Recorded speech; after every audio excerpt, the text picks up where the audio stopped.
Hello! అందరికీ hi hi hi hi hi. Unposted Telugu letters పాడ్‌కాస్ట్‌కి స్వాగతం.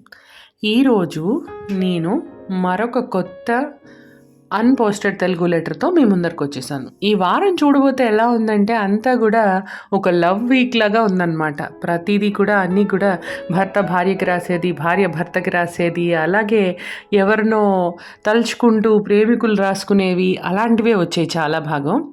సో, ఈరోజు అలాంటిదే ఒకళ్ళు పంపించారు. తన పేరు చెప్పొచ్చు హ్యాపీగా because he is ready. This is Aravind. Aravind వెన్నెల.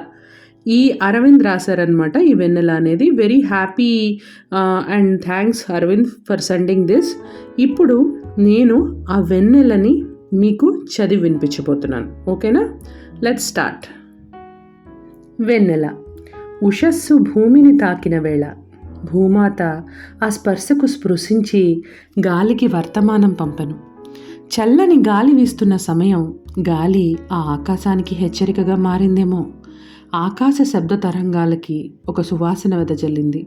నేల చెప్పిన మాటలకి పుట్టిన గాలి, గాలి వలన ఏర్పడిన శబ్దం, శబ్దానికి స్పందించిన సుగంధం కలగలిసి పుట్టించింది ఒక చినుకు. మొదలైన వర్షం. కనిపించే వర్షం కనిపించని ఒక రూపానికి ప్రాణం పోసింది. ప్రేమ.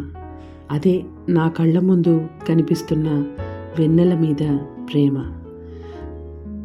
ఇది రాసి పంపించిన వాళ్ళ పేరు చెప్పాను కదా, Aravind. Aravind, thank you so much for sending your unposted letter to unposted Telugu letters. ఈ ఇనిషియేటివ్ తీసుకున్నందుకు చాలా థ్యాంక్స్. అండ్ నేను ఇక్కడ ఇంకొకటి మెన్షన్ చేయాలనుకుంటున్నాను. ఎవరైనా సరే మెయిన్గా దీని ఉద్దేశం ఏంటంటే, ఒక్కోసారి మనం రాసింది తప్పులున్నాయేమో, కరెక్ట్ కాదేమో, లేకపోతే చెప్తే ఎవరేమనుకుంటారో అనే ఆలోచన లేకుండా షేర్ చేసుకోవాలి అనుకునే వాళ్ళ కోసం mainly. It is not a place for, అంటే అలా అని ప్రతిదీ కూడా రిక్వైర్మెంట్ని మ్యాచ్ అవ్వకుండా, రిక్వైర్మెంట్ని మీట్ అవ్వకుండా పబ్లిష్ చేస్తాము అని కాదు.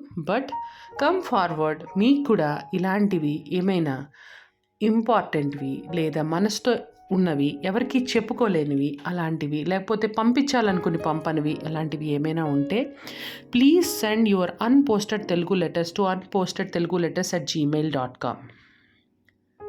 మరొక అన్‌పోస్టెడ్ తెలుగు లెటర్తో మళ్ళీ మీ ముందుకు వస్తాను. అంతవరకు బాయ్ బాయ్.